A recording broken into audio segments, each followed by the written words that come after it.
Hello, everyone. I am Professor Dr. Esma Dumanlı Kadızade. Today, I am really delighted to welcome a very special guest among us. He is an author, a scholar of literature and film, and the creator of Saving the Queen, a book that playfully addresses children's fear of mathematics. Please join me in welcoming Vladimir Tumanov. We are very curious to hear about both his journey as a writer and his work as an academic. Welcome, Vladimir. Teşekkür ederim. Thank you. You have spent many years as a university professor, but here you are writing fantasy adventures for children. I'm curious, how did that transition happen? Ben şimdi araya girip herhalde Türkçe'ye çevirmem lazım değil mi hocam? Ee, evet, yani Türkçe de yani kısaca özetlenebilir, çok kesintiye uğramadan Tamam. O zaman bir üniversite hocası olarak aslında fantastik macera yazmaya çocuklar için nasıl geçtiğini sordu. Evet. So I just have a question. Does everyone understand English? 50-50, Vladimir. Okay, Not so all together. okay, but so Asli will translate for me. I will kind of sum up in Turkish. Okay. Okay, well, thank you for your question, Esma. This is a question I get asked a lot. Yeah. Bu bana çok sık sorulan bir soru. And the answer is parenthood. Yeah. Aslında bu geçiş ebeveyn olduğumda başladı. Before becoming a parent, I had forgotten my childhood and my children's books that I'd read as a child. Bir baba olmadan önce aslında kendi çocukluğumu ve çocukken okuduğum kitapları unutmuştum. I think many adults do that. There's a kind of amnesia when it comes to children's literature when people grow up. Sanırım birçok yetişkinde bunu yaşıyor. Büyüdüğünüz zaman sanki o kitapları böyle bir hafıza kaybı yaşıyorsunuz gibi oluyor. Hatırlamıyorsunuz. But when I became a father, my children reminded me of that world that I had left behind. Ama baba olduğumda çocuklarım bana o geride bıraktığım dünyayı tekrar hatırlattı. And reading out loud, first to my son and then to my daughter, brought back my sense of childhood and children's books, and I began to learn for the second time how children's literature works. Ama önce oğluma sonra da kızıma sesli bir şekilde çocuk kitapları okuduğumda o dünyaya geri döndüm. And then one day I decided that maybe I should try my hand at this myself, and I'll share my screen and show you my very first children's book. Ve bir gün düşündüm ki belki bu alanda ben de kendimi deneyebilirim. Şimdi size yazdığım ilk çocuk kitabını göstereceğim. So can you see my screen? Yes. Okay, so this is Kraliçeyi Kurtarmak, but in the original called Jayden's Rescue, published in Canada in 2002. Bu gördüğünüz Kraliçeyi Kurtarma kitabının orijinali Kanada'da 2002 yılında yayınlanan hali. And then when this book came out, I began to teach a course on children's literature at my university, which I taught for many years. Bu kitap yayımlandığı zaman ben de üniversitemde çocuk edebiyatına dair bir ders vermeye başladım.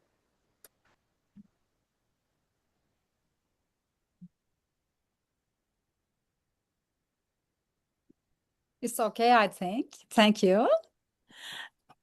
Yes.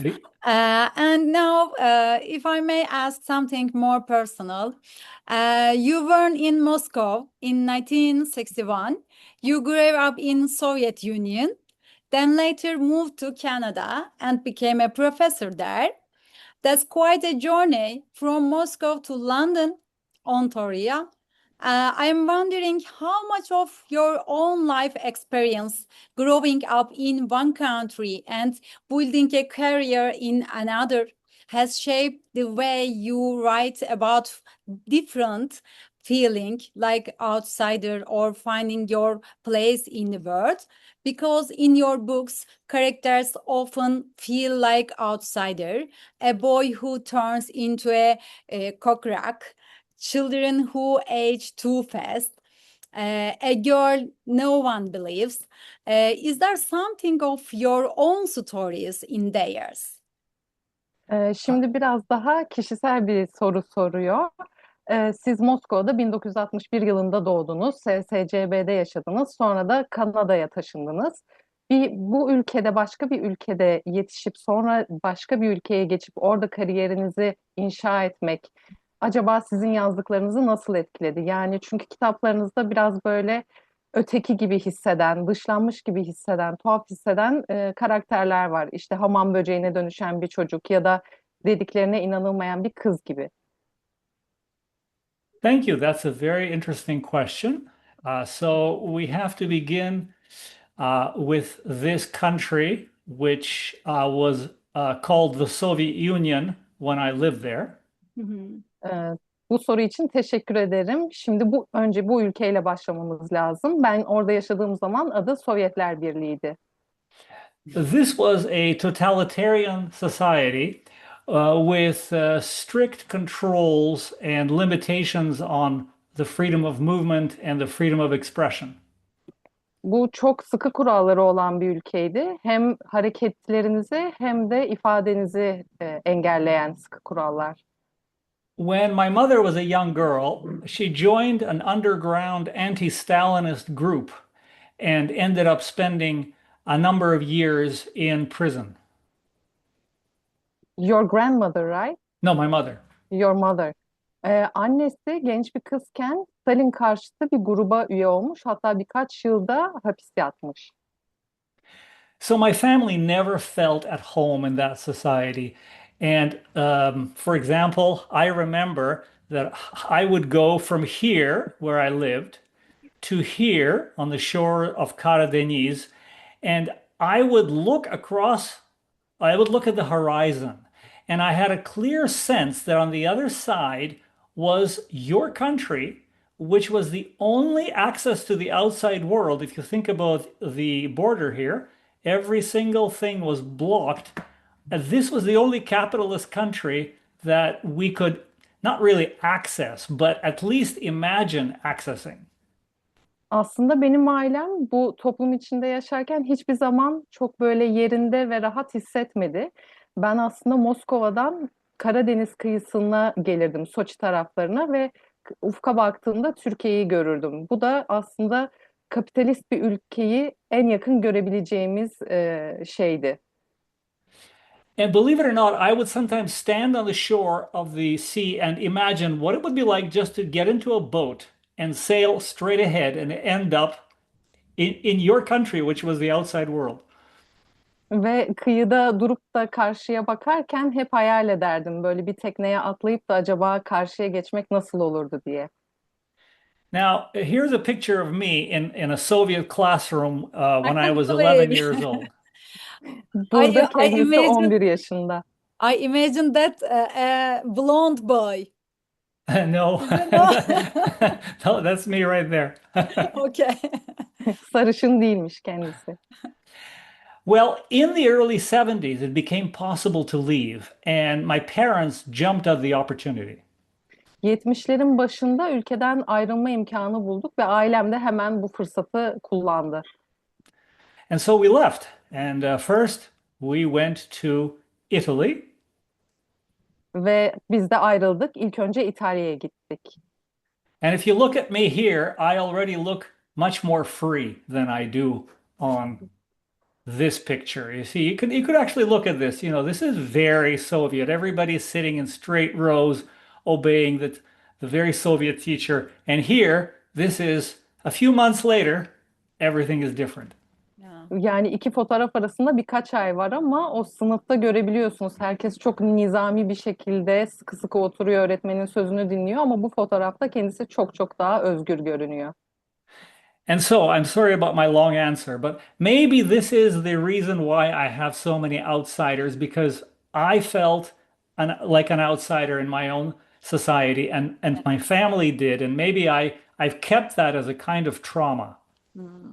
Belki de bu yüzden bu kadar dışlanmış karakterlere yer veriyorum. Belki de bu benim bir çeşit travmamdır. Yes. Thank you for your answer. Okay. Let's speak a little bit about Jayden's Rescue, which you published in Canada in 2002 and is known as Saving the Queen in Turkish, was originally written to help your son Alex enjoy mathematics. Yet it quickly gained great attention and was translated into a lot of language, also Turkish, Russia, Chinese, creating a global impact. Did you ever expect such a response when you first wrote it for your son? Şimdi biraz da Kraliçeyi Kurtarmak kitabınızdan bahsedelim. Onu aslında oğlunuza matematiği sevdirmek için yazmıştınız. Birçok da farklı dile çevrildi. Rusça, Çince, Türkçe gibi. Onu yazarken böyle bir tepki alacağınızı hiç bekliyor muydunuz? Okay, that's an interesting question. So first, I want to show you my son when he was about the age at which, well, the when at that at his age, at that age, I wrote this book. I wasn't that age. That's confusing.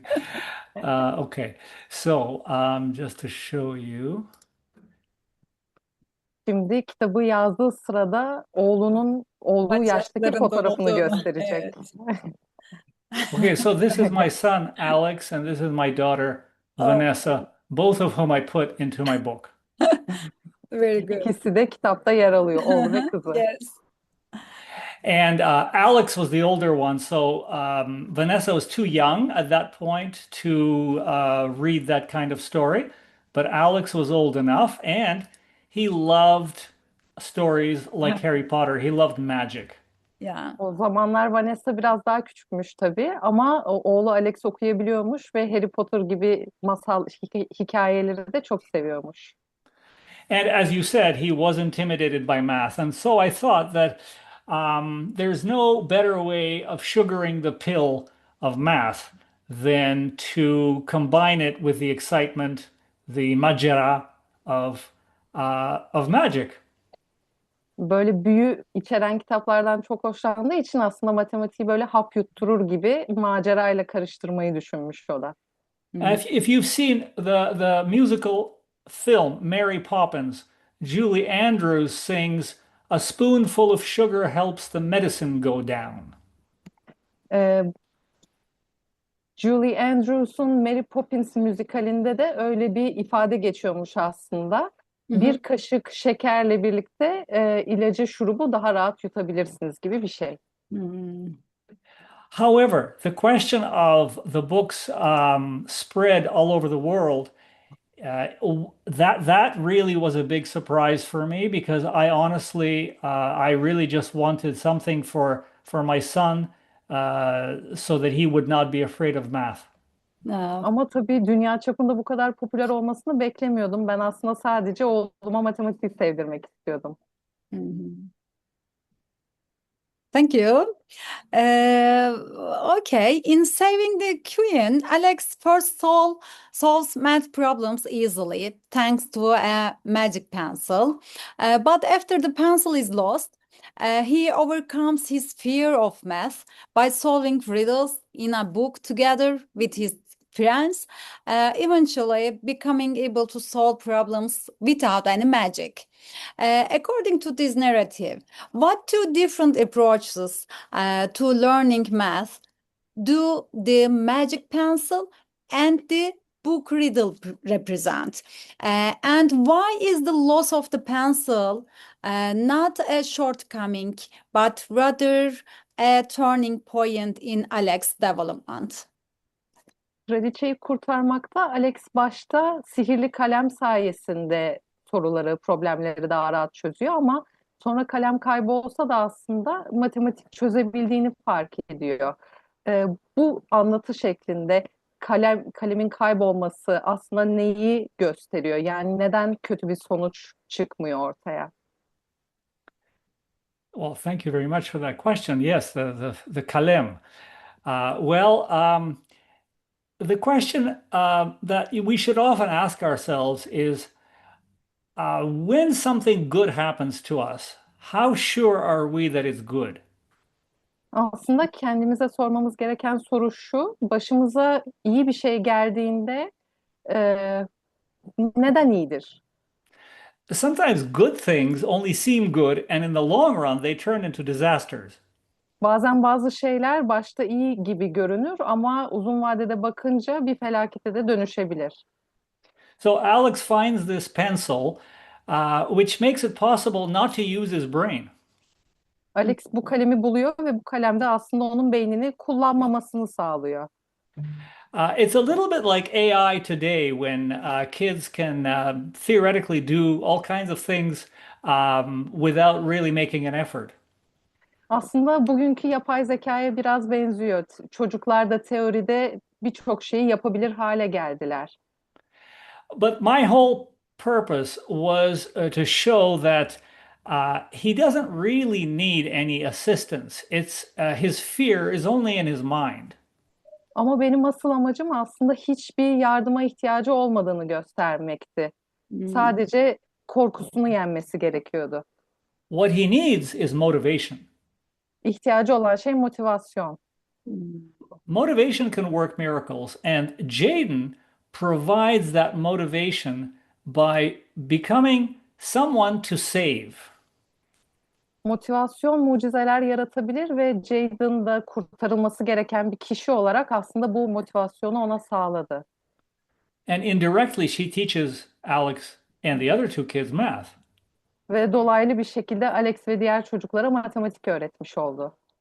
They don't even notice that in the excitement of this adventure, they suddenly conquer this difficult subject, especially Alex, who thought that he couldn't do it. Bu maceranın heyecanının içindeyken çocuklar bunu başardıklarını bile fark etmiyorlar aslında.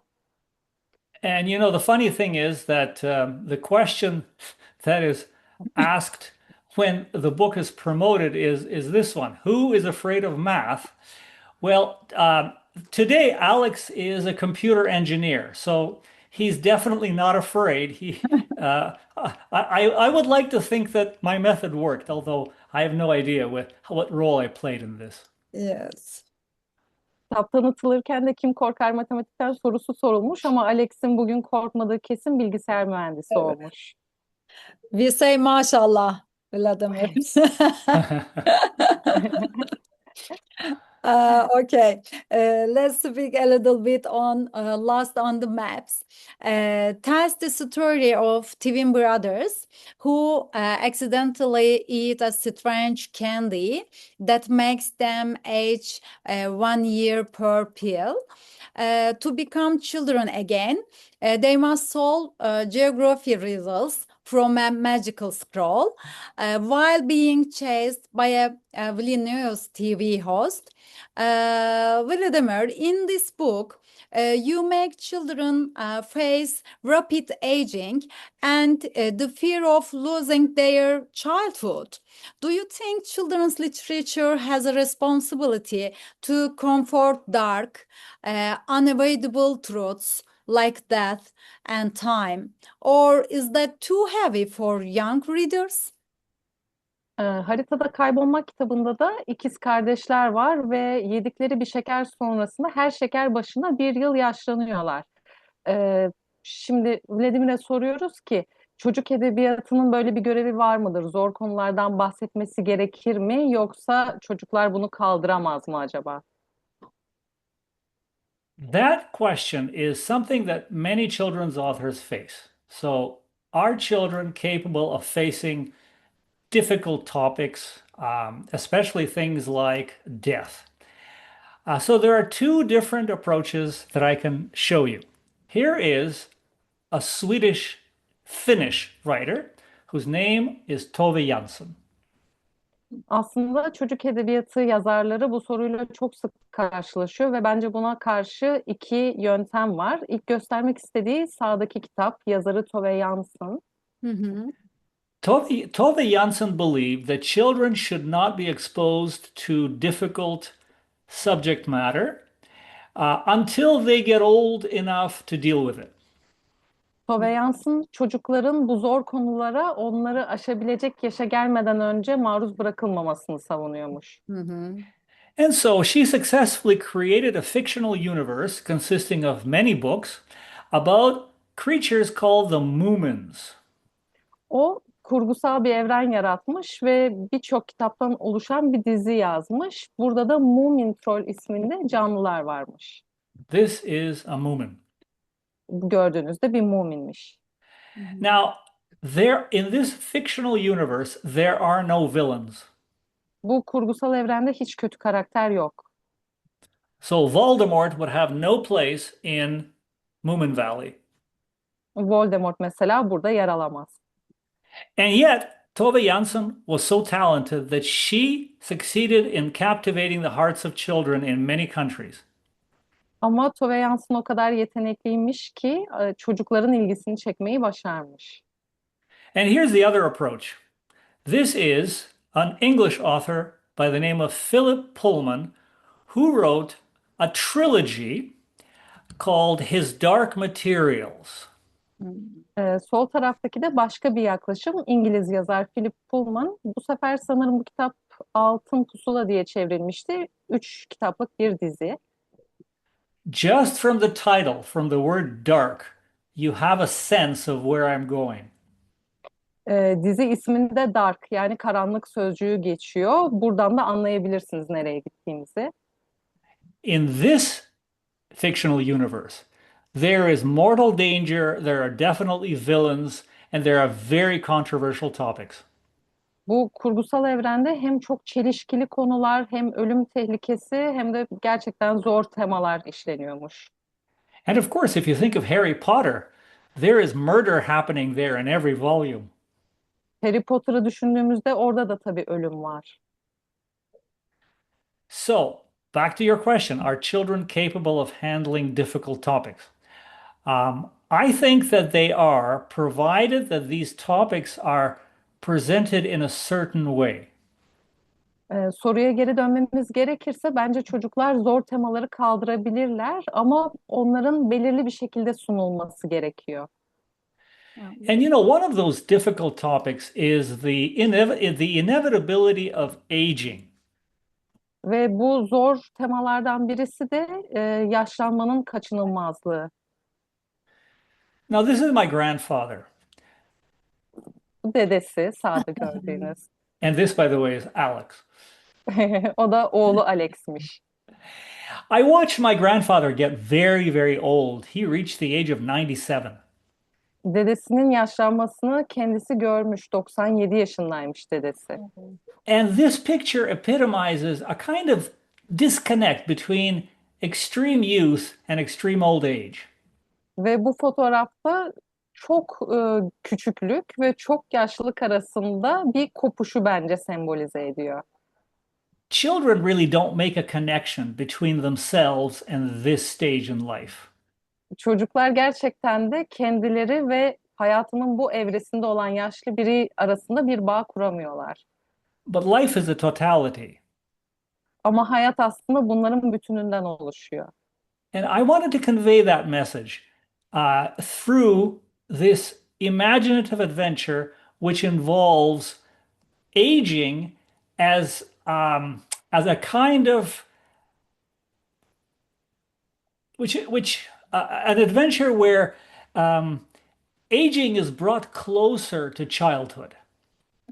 Ben de aslında öyle bir macera yazmak istedim ki bu yaşlılık konseptini çocuklara daha yakın bir şekilde gösterebileyim istedim.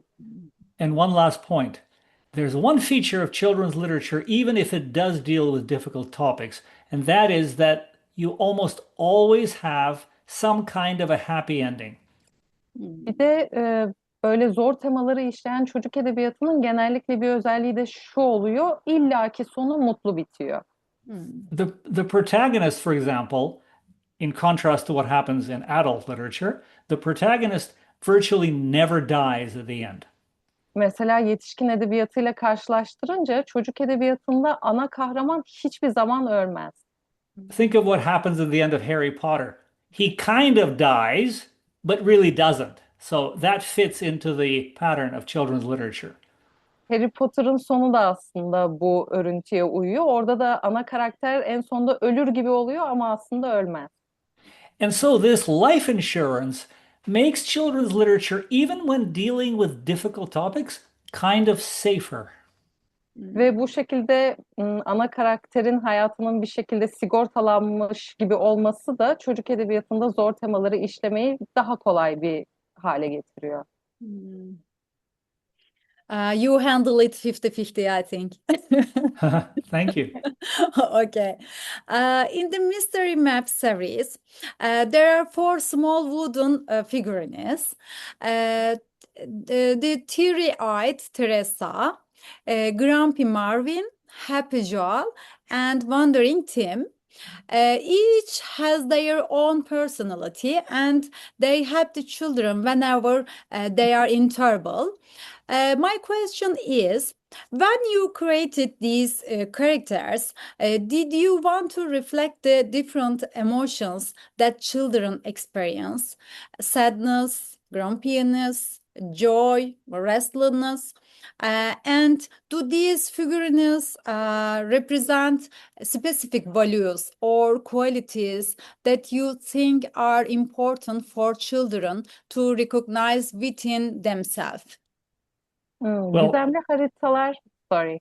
yeah, go ahead. Go Gizemli ahead. Yeah. Haritalar dizisindeki kitaplarınızda 4 tane biblo karakter var ahşaptan. Bunların da hepsinin kendine öz bir karakteri var. Siz bu bibloları yaratırken, yazarken bu özellikleri çocuklarda önemli olduğunu düşündüğünüz özelliklerden mi seçtiniz? İşte bir tanesi sulu gözlü mesela, bir tanesi mutlu, bir tanesi daha hırçın. Bunları bilerek mi seçtiniz? Well, I can see you are a very astute reader, Esma. Çok iyi bir okur olduğumuzu görebiliyorum. Uh, so you are absolutely right. Here are the four helper figurines. This is the Turkish illustration. This is from the Korean and Chinese edition. I think we don't see your screen if you are I'm not showing your sharing. screen. Sorry, I forgot to share. So let me let me Ah, yeah, so yeah. so Yes. so this is the these are the four figurines from the Turkish edition. Bunlar And Türkçe versiyonundaki 4'ü. Bunlar da Kore. yeah. And so, yes, I agree with you. They really do show the different mental states that the characters themselves go through, and all of us go through at different times. We're not constant. Our feelings, um, our sensibilities change depending on the situation. Haklısınız. Bu 4 figür gerçekten de hem bizim hem de karakterlerin değişen ruh hallerini yansıtıyor. Aslında hiçbirimiz durağan değiliz. Sürekli duygularımız, hislerimiz değişir. And if you think about the personalities of each one of these characters, they reflect the ups and downs of the story. Ve bu 4 figürün karakterlerini, kişiliklerini düşününce aslında hikayenin inişli çıkışlı kısımlarını yansıttıklarını söyleyebiliriz.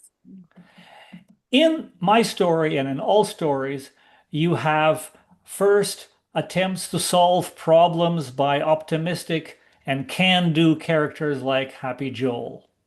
Benim hikayemde ve birçok hikayede aslında Joel gibi karakterlerin mesela bir problem, bir sorun gördüklerinde hemen atıldıklarını, iyimser olduklarını ve direkt çözüm odaklı olduklarını görürüz. And then when there are reversals of fortune, we collapse into depression like Teary Teresa. Ve tam tersi durumlarda da umutsuzluğa Teresa. kapıldığımızda sulu göz Teresa gibi oluruz. And sometimes we become so frustrated, as you pointed out, that we start grumbling like Grumpy Marvin.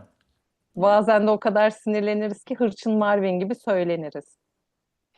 So the point is that you're absolutely right. These characters really reflect something about all of us and about every story. And that's why I created them with different emotions and personalities. Yeah. Evet, bu yüzden de hepsini farklı kişiliklerle yarattım. Mhm. Thank you. And let's go to In Lost in Water. Twin brothers face a devastating flood and must solve water riddles from a magical scroll. Every correct answer lowers the water. Every wrong answer make it worse. With a girl named Mariana, they learn about climate crisis, teamwork, and responsibility toward the nature. So here is my question. You trust children with heavy topics like aging in the first book and climate crisis in the one. Do you believe children's literature has a duty to wake young readers up to real world problems? Or do you worry that fear might replace the wonder? Suda Okay, thank you Kaybolmak for, yeah, kitabınızda sorry, go ahead. çocuklar selle karşılaşıyorlar ve verdikleri her yanlış cevap su seviyesini yükseltiyor, her doğru cevapsa alçaltıyor. Aynı zamanda Mariana diye bir karakter de var ve onunla da iklim krizi temasını aslında açıyorsunuz. Peki siz ne düşünüyorsunuz? Çocuk edebiyatının bu zor konuları konuşmak gibi bir görevi var mıdır? Yoksa bu aslında onların merak duygusunun yerine mi geçer? Sorry, Ashley, I keep forgetting about you. No, it's okay. It's an experimental format today. It's okay. Yeah, you're right. Yeah. Um, well, the thing is that in today's media-saturated world, you cannot hide anything from children anymore. Bugünün dünyasında medya çok aktif. O yüzden çocuklardan hiçbir şey saklamak mümkün değil. Yes. I mean, there are attempts to limit their access to social media, like what happened in Australia, but I think in the end, information gets through like water gets through. Sosyal medyaya erişimlerini kısıtlamanın bir yolu var tabii ki ama yine de günün sonunda bu bilgiye bir şekilde su sızar gibi yani bir şekilde ulaşıyorlar. And when it comes to the climate crisis and the rising level of the world's ocean, that is one of the most difficult things to hide. İklim krizi ve yükselen okyanus seviyesi de gerçekten saklanması zor bir problem. I mean, you in Turkey have experienced record heat waves in the past years, haven't you? Son yıllarda Türkiye'de de çok sıcak mevsimler geçirdiniz. Yep. Same thing in Canada. Kanada'da da aynısı var. And everybody knows that the ice is melting all over the poles and all the other glaciers. Kutuplarda buzulların eridiğini herkes biliyor. And so when I wrote Suda Kaybolmak, the idea was to exaggerate what is already happening. Suda kaybolmakı yazdığımda da aslında hali hazırda gerçekleşen bu durumu abartmak istedim. Now, I know that this is an exaggeration, but this could be Miami in maybe a century. Tabii bunun abartı olduğunu biliyorum ama Miami belki de 100 yıl sonra bu hale gelebilir görseldeki gibi. And now, Mersin is inland, right? It's not on the coast. It is on the coast, I Oh, it is think. on the coast. Okay. Ee, Well, so Mersin and Istanbul, they're on water, which means that as the water rises, you're going to have the same problem. Mersin ve İstanbul'da kıyı şehirleri olduğu için aynı sorunu yaşayabilirsiniz. Yes. So that's really, I think there's no way of avoiding this question. O yüzden bu sorudan kaçınmanın bir yöntemi yok. Thank you. Okay. Now, in Escape from Fire, Chris, Francis, and Mariana accidentally open the fire scroll, which triggers a meteor hurtling toward the Earth. To prevent disaster, they must solve astronomy-based riddles while also facing social prejudice. As townspeople are evacuated to Darwin, where migrants are met with hostility. The novel blends planetary science with a sharp critique of xenophobia and otherness. In this book, the fire isn't just a natural disaster. It is also the fire of prejudice against refugees. Was it important for you to show children that some dangers come not from space, but from inside the human heart? Ateşten Kaçmak kitabınızda da çocuklar yanlışlıkla ruloyu, ateş rulosunu açtıklarında bir meteoru tetikliyorlar. Ve meteordan kaçmak için de aslında başka bir ülkeye gitmeleri gerekiyor karakterlerin. Ve burada da bu gelen mültecilerin aslında biraz nefretle karşılandığını, yani hoşlanılmadıklarını görüyoruz.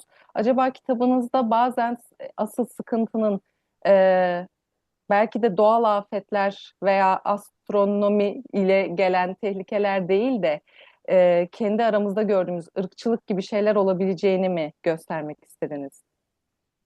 Okay, I think that Esma, your students are very lucky to have you as a professor. Oh, thank you. Yes, you are a really astute reader. You're absolutely right. You caught the exact subtext of my story. Tam olarak hikayemin alt metnini yakaladınız. We live in a world where there are more displaced persons and more refugees than ever before. Öyle bir dünyada yaşıyoruz ki birçok insan yerinden ediliyor ve çok fazla mülteci var. And no one knows this better than Turkey, which took in so many Syrian refugees. Ve bunu herhalde Türkiye'den daha iyi bilen bir ülke yoktur. Çok fazla Suriyeli mülteci aldınız. The humiliation that all these refugees everywhere, like the ones crossing the Mediterranean, the ones trying to get into the United States, the humiliation that they experience, the stress that they experience, these are all unprecedented and terrible phenomena. Mültecilerin bu sırada deneyimledikleri utanç aslında hiç öngörebilecekleri bir şey değil. And so in my story, I decided to reverse things. And as you correctly said, what happens is that Americans become refugees. Ben de hikayemde aslında tarafları ters çevirmek istedim ve Amerikalıları mülteci konumuna koydum. Evet. And they suddenly find out what it's like to have no home, no rights, and to be in danger. Ve bir anda bir eve sahip olmamayı, haklarınızdan mahrum kalmayı ve tehlike altında olmayı deneyimlemeleri gerekti. The fact that I could also teach kids about astronomy is a bonus. Bir yandan çocuklara astronomi öğretmek de tabii bir artısı. Oh, yeah. Thank you very much. In a previous interview, you mentioned that the third book in the Mysterious Map series would be called Brimstone 13. However, it was later published as a Escape from the Fire.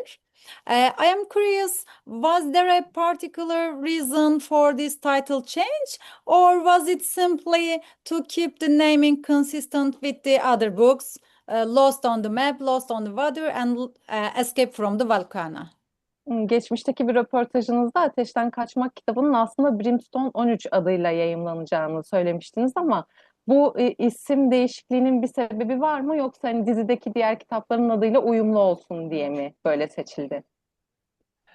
Well, that's a question actually that Asle, as one of the editors at Güneşi Kitaplı, could answer better than me. But you're right. It really was it was an editorial decision, and it had to do with consistency with other titles. So there's a kind of title harmony among the four volumes. Okay. Evet, haklısınız. Editoryal bir seçim. Dizideki 4 kitap arasında ahenk olsun diye böyle oldu ismi. Thank you. Yeah, and just want to add one thing that in general, when it comes to titles in foreign countries, I usually have no say because I don't know the local market, and so I can't decide. Even in Canada, by the way, when Jayden's Rescue was published, my editor made the decision to call the Queen Jayden because it was an androgynous name which would appeal to boys and girls, and I had no idea about that. Okay. Genellikle yurt dışında kitap isimlerinde pek Oh, Uh-oh, I think Ashley is frozen. yeah, I think. Maybe she'll Unisex bir reconnect. isim olduğu için seçmiş. Became. Okay, I understood. Everybody understood, I think. Ashley, can you hear us? Uh, okay. The other. But Aslı, turn back Aslı. We need you. Aslı, I'm just going to check on Messenger if she wrote me something. okay. Okay. No, she hasn't written anything. Esma hocam ben şimdi Aslı ile irtibata geçiyorum bilginiz olsun. Tamam Melis'cim, tamam teşekkürler. Melis will make cooperation with Aslı, Vladimir. It's okay. Now I will ask the other question and maybe make a little bit translation also. In the final book, four children are stranded on a volcanic island, solve the air scrolls riddles, and build a hot air balloon to escape. When they return home, the magical shop and its keeper have vanished because they have grown up and no longer need magic. Throughout the series, each scroll introduces a new natural element: earth, water, fire, and finally air.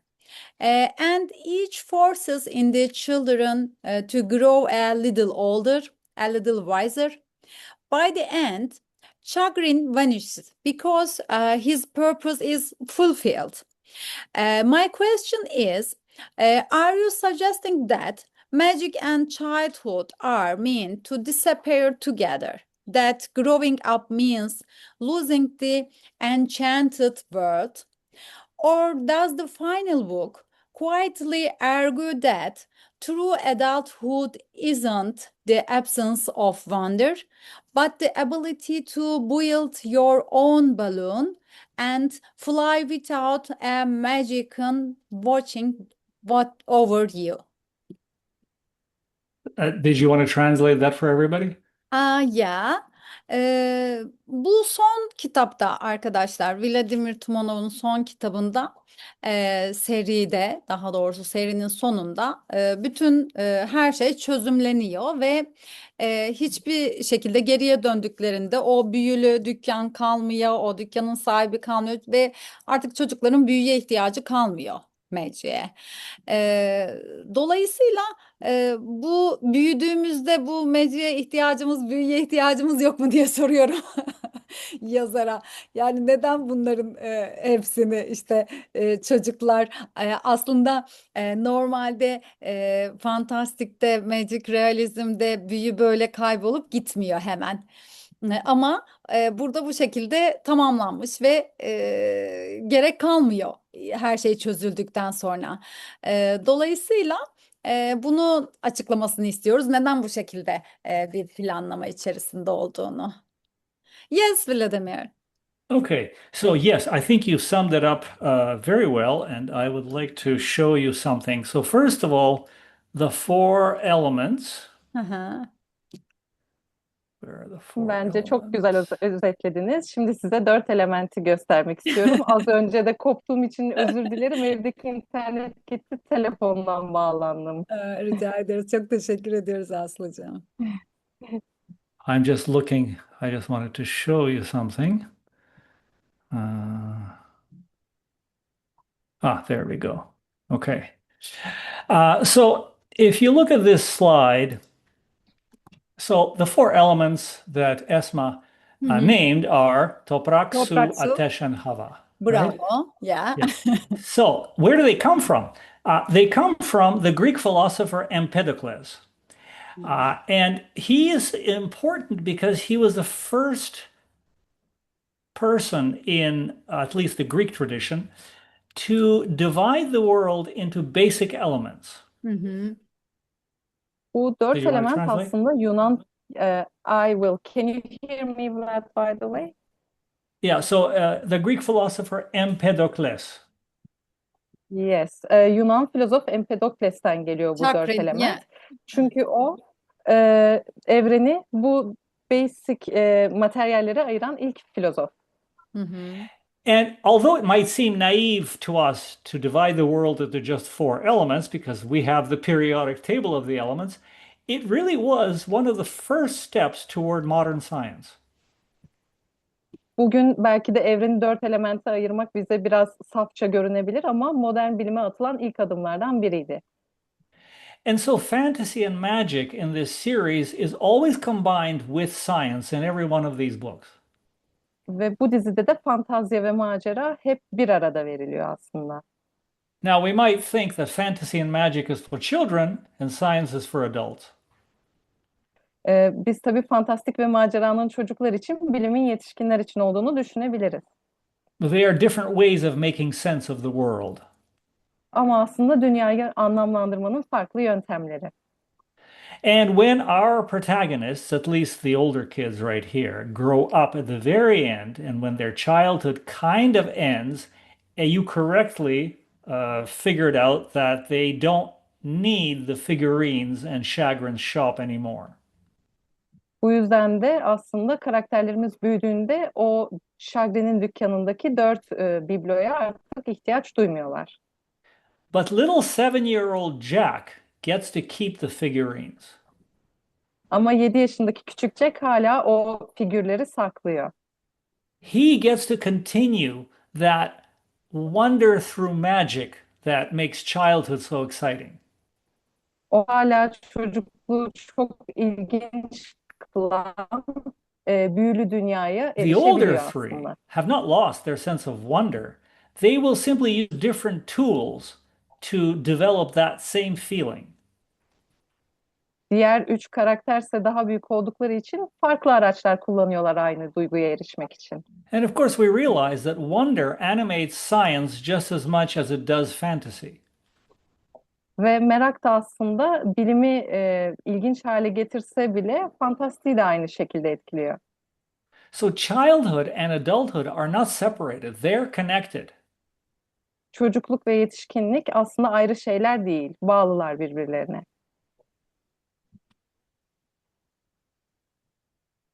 Okay. I think in the fantastic, we need to see, we don't want to see the finish the magic. For adults, for childhood, it doesn't matter. It is a good object in the fantasia, using it. But here, you want to tell the children it is not necessary. You can do everything without magic also at the end, all of the books. In this part, I think because of your professor and you want to educate something else to the children, maybe. Okay, thank you. The other question, in your books, lost a map on the lost on the map, lost in the water, escape from fire and escape from volcano. The owner of the famous Chagrin's hobby and curiosities shop is a little before you said Empedocles Chagrin. According to what you have mentioned in one of your works, his first name comes from ancient Greek philosopher, you said, and his last name comes from a novel by Balzac. Considering the unusual products in his shop, his mysterious demeanor, and his vast knowledge, I assume that Mr. Chagrin has a very interesting story of his own. Have you ever thought about dedicating a separate book to the mysterious rescuer, Mr. Chagrin? Gizemli Haritalar kitabınızdaki dükkanın sahibi Empedokles Chagrin'in ilk adı filozoftan geliyor, ikinci adı Chagrin de Balzac'tan geliyor. Siz hiç bu karaktere ayrı bir kitap adamayı düşündünüz mü? Yeah, that would be a very interesting idea for another book, but that I've never thought about. Hiç aklıma gelmemişti ama ilginç bir kitap olurdu. Thank you. But the thing is, th when you write a series, one of the biggest dangers is writing too many volumes. Hmm. Dizi yazdığınız zaman bir tehlike var. Çok fazla kitap olursa içinde hoş olmayabilir. I'll give you one example. There's an American writer called Lemony Snicket who wrote a series of unfortunate events. Lemony Snicket adlı bir Amerikan yazar var. A Series of Unfortunate Events, bu muhtemelen Türkçe'ye çevrildi. Bir adını arayayım ben bu sırada. Mhm. And the books were very popular, but I think that he got carried away.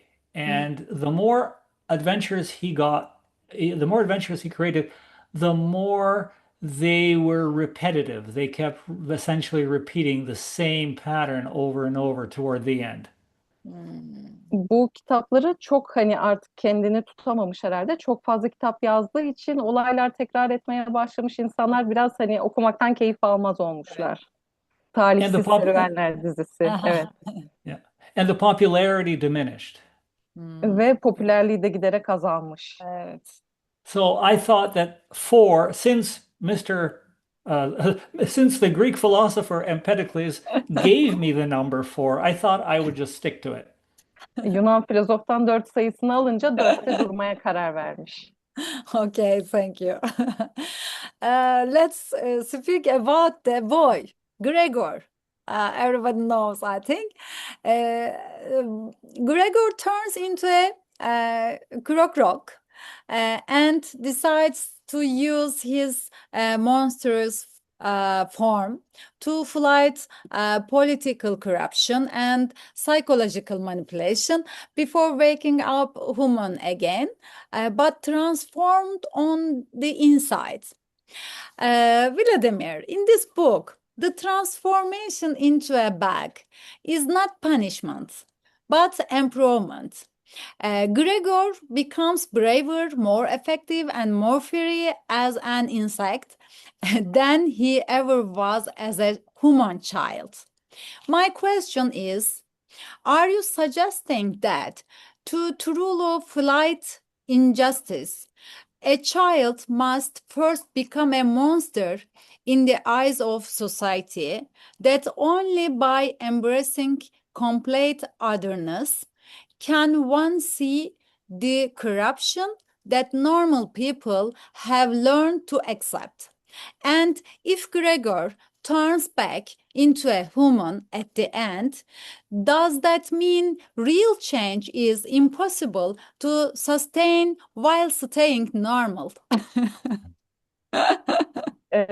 Böcek Çocuk kitabınızdaki Gregor da hamam böceğine dönüşüyor ve bu aslında böcek formunda işte psikolojik manipülasyonla savaşıyor ve bu yaşadığı dönüşüm enteresan bir şekilde onu kötü etkilemiyor.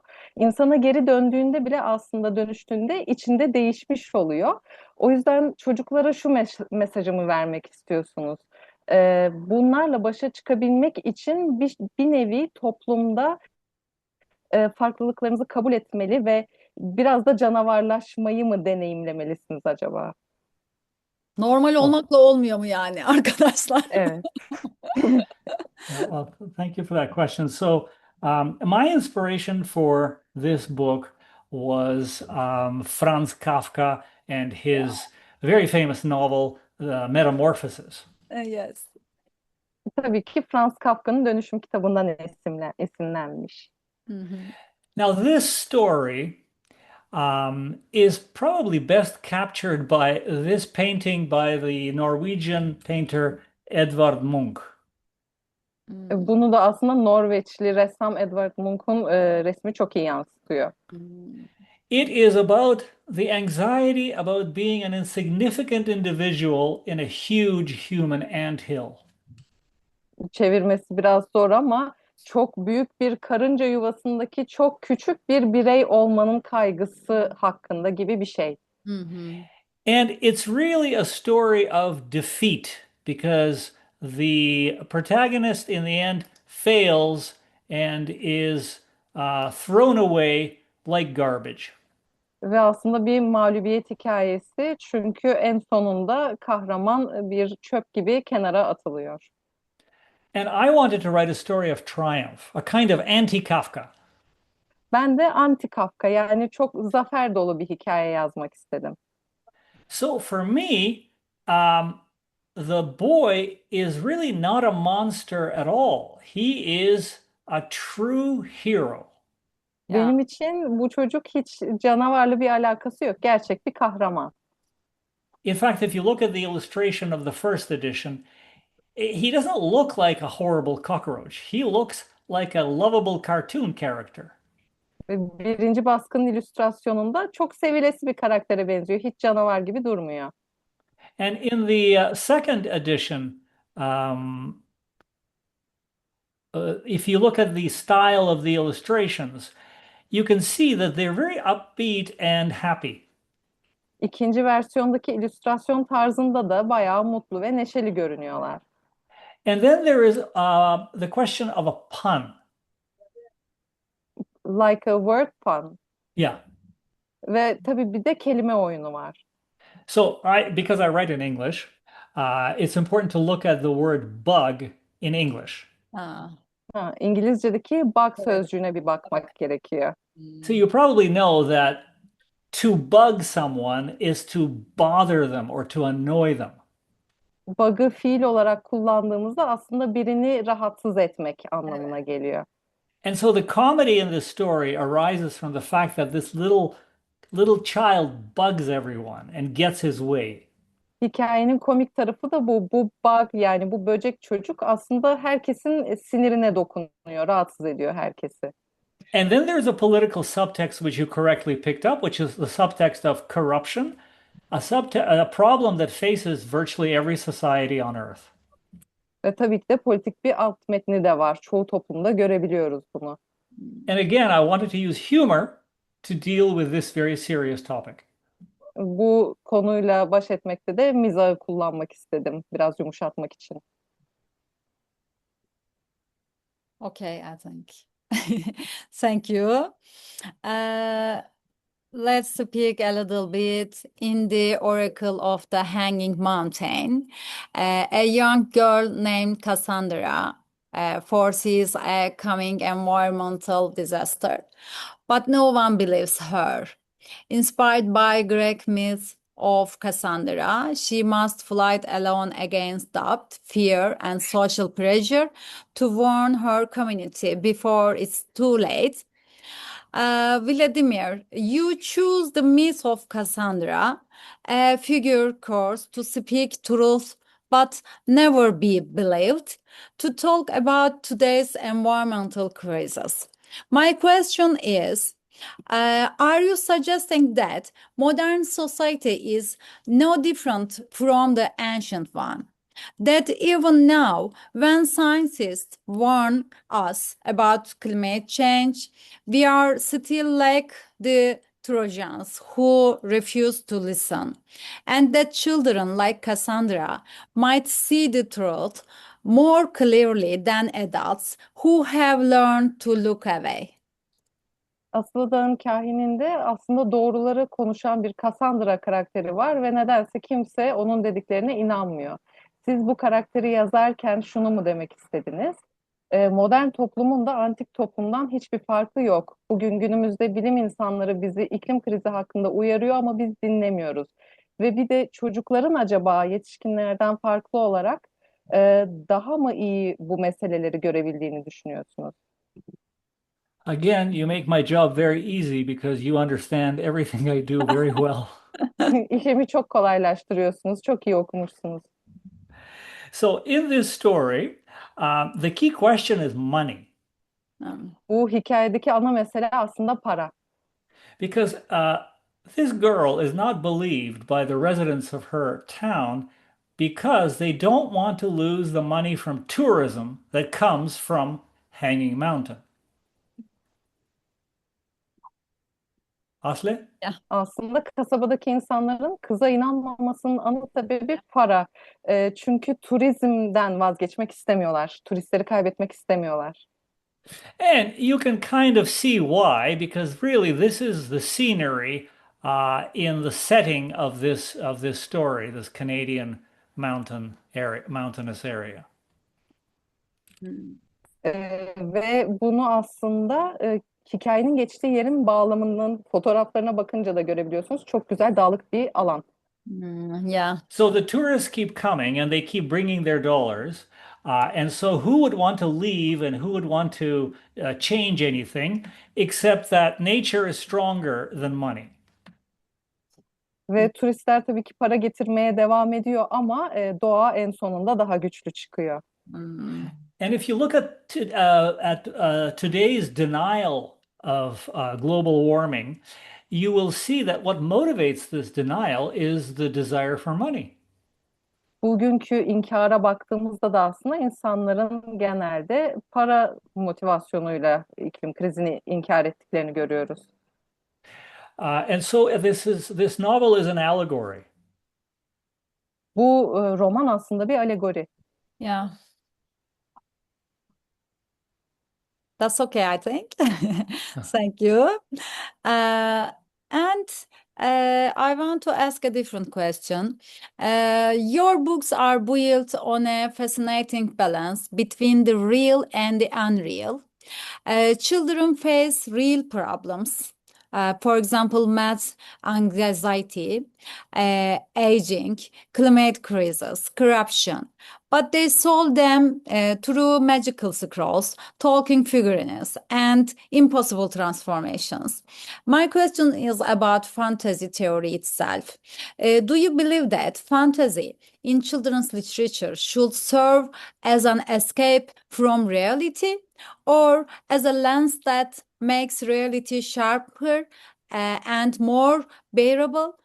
And in your work, do you see the magical elements as a gift to the child or as a temporary crutch that must eventually disappear so that true growth can begin?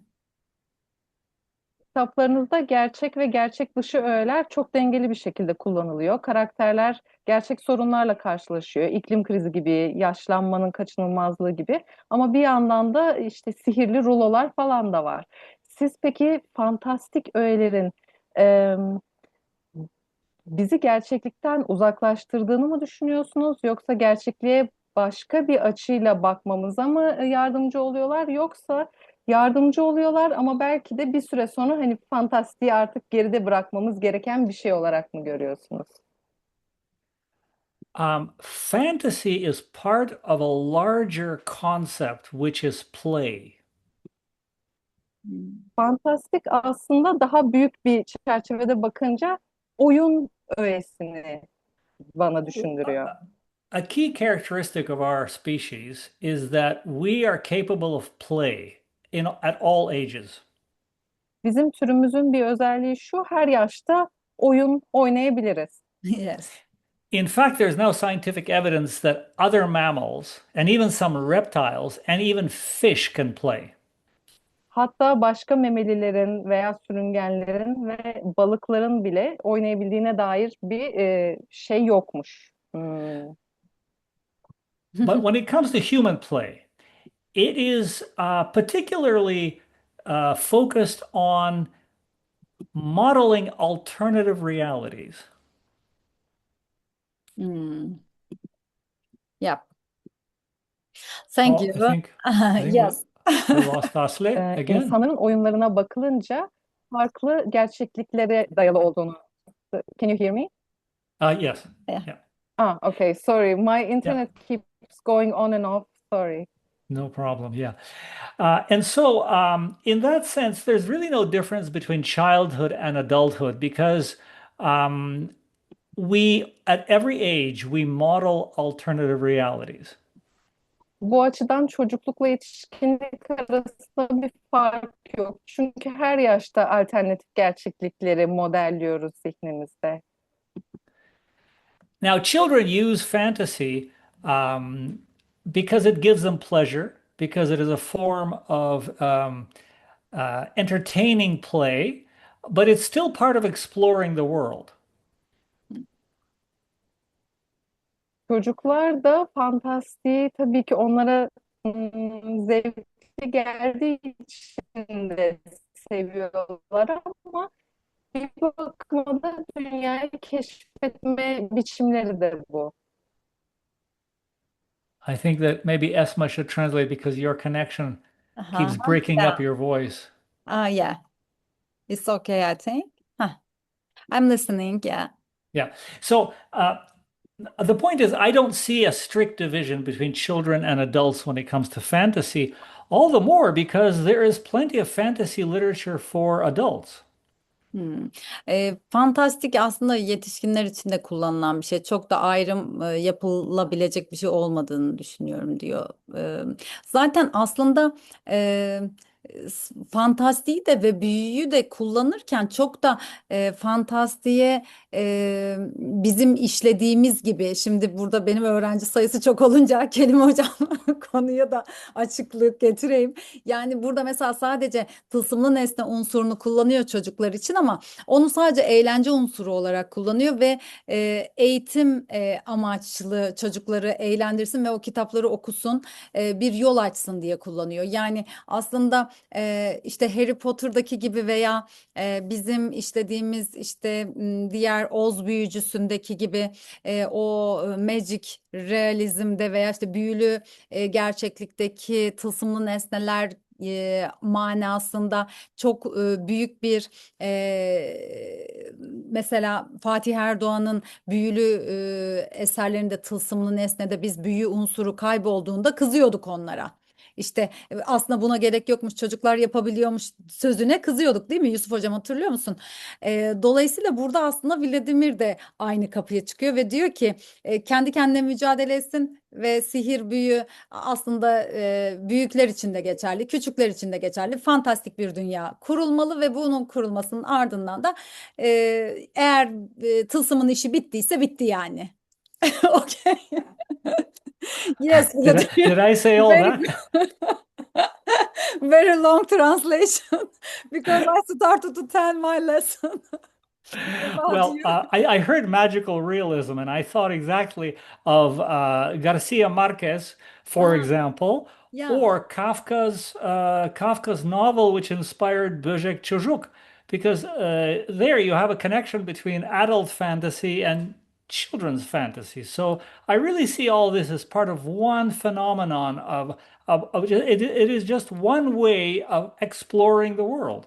Not only the fantastic, your books a little bit magic realism because sometimes the magic is in the real world, not Yes, always irreal world. For that reason, it is together and in the deep meaning you tell us a lot of things, I think. And the important part of your books are these, I think. exactly. So if you think about Todorov's theory, he Mhm, divides the fantastic into two categories. One of them is essentially what you're describing, that is where the fantastic world or the supernatural invades our world, invades our modern world. mhm, And mhm. the other one is where the fantastic is at home, and that would be the fairy tale. Hı hı hı hı. Yani diyor ki bir kısmı aslı burada değil mi? Bir kısmı fairy tales'lar gibi irreal evrende gerçekleşiyor. Bir kısmı real evrende gerçekleşiyor diyor Todorov. Todorov'da bir de çoklu gidiş gelişler de mevcut tabii ki. Real evren, irreal evren ve hiç sadece orada olduğunda da fairy tales. Yes, Vladimir. So, a good example, or two examples, of the two types of fantasy would be Harry Potter, and Lord of the Rings. So, Lord of the Rings is the fairy tale type of fantastic, where you have a world which is entirely at home with the supernatural and the magical. And then in Harry Potter, you have an invasion of the modern world by this supernatural realm. Hmm. Yüzüklerin Efendisi'nde tamamen o irreal evrende, Harry Potter'da bunun tam bunun gibi olmadığını söylüyor. Çünkü zaten Harry Potter önce normal dünyada, sonra o sihirlerin olduğu okula gidiyor. Yes. I see somebody's asking a question whether my books would be postmodernist. Um, to be perfectly honest, I don't like to corner myself into any kind of specific movement. Anladım ben zaten I, onu. I would like to think of myself as kind of free, Yeah. floating around in the literary domain. Yes, I understood. Kitaplarımın sadece bir alana yönlendirilmiş olmasını istemiyorum diyor. Postmodern olur, işte fantastik, magic. Yani bir şeye kısıtlanmak istemiyorum. Daha özgürce geçişler yapabilmeyi sağlamak istiyorum diyor. Zaten bizim anlamlandıramadığımız şeylerde de o zaman buraya kaçacağız. Melek Yıldız. Geldi cevaplar Melek Yıldız. Yes.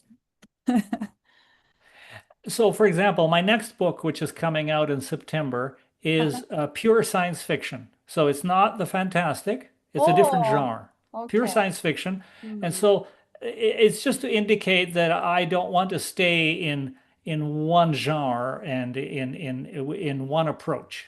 Okay, okay, thank you. Vladimir, today you have shown us both your academic dip and your love for children. In your books, we have learned not only about adventure, but also about growing up, being afraid, finding courage, and trying again. One last question. After writing all these books, completing the four elements, and creating hundreds of riddles, what is the most important message you want to give children today? Well, in today's world, there's a serious reading problem. People are reading less and less. Yeah. And I would like Çok ciddi bir okuma problemi var şu an. Çocuklara ne önerirsiniz diye sordum. Bu kadar kitap yazdınız, günün sonunda ne söylersiniz? Yes, öyle mi? and electronic media are also reducing our attention spans. Ve çocukların okumasının en büyük engeli de elektronik, işte sosyal medya ve benzeri şeyler diyor. Yes. Oh. And so the first thing I want to do is I want to get children to read. Aa, Çocuklara öncelikli olarak okumalarını önerirdim diyor. Biz de şunu ya İngiltere'de bile kelime hocam haber olmuş, okuma oranları düşmüş. Vladimir, in England, the reading, Vladimir'in de Yeah, did you hear? Yeah, it's I okay. can hear. Yeah. Okay. In England, the reading for children and etc. It's fell down. I think we heard from the news. It is the I think problem of the world, not Yes. only What in about Turkey? How are reading rates in Turkey? like same. Same. Not Yeah. well. Yeah. So So it's a global problem. yeah. We need. Oh, okay. Yes, it is 9 in Turkey. Thank you very much for this wonderful conversation. If anybody want to ask question, if you have a time, Vladimir, Sure. Yeah. if Sure. if there is a question, or I will finish the program. Okay. Thank you for wonderful conversation, and it was a true pleasure listening to you, Vladimir Tumanov. I am glad to meet you with my students and with the Professor Kelime Erdal is here with us too. And we hope to have the chance to host you again in another program. Until we will meet again, take care. Thank you. Thank you very much. I'm honored that Mersin University and Cheddar invited me, and I think that judging by Professor Esma, you are in very good hands, and I hope that you will continue to learn about children's books and enjoy reading and writing. And I will keep trying to write more children's books. Thank you. Thank you very much. Goodbye, everybody. Thank you for joining the Bye conversation. everyone. Bye bye. Teşekkür ederim. Teşekkürler. İyi akşamlar.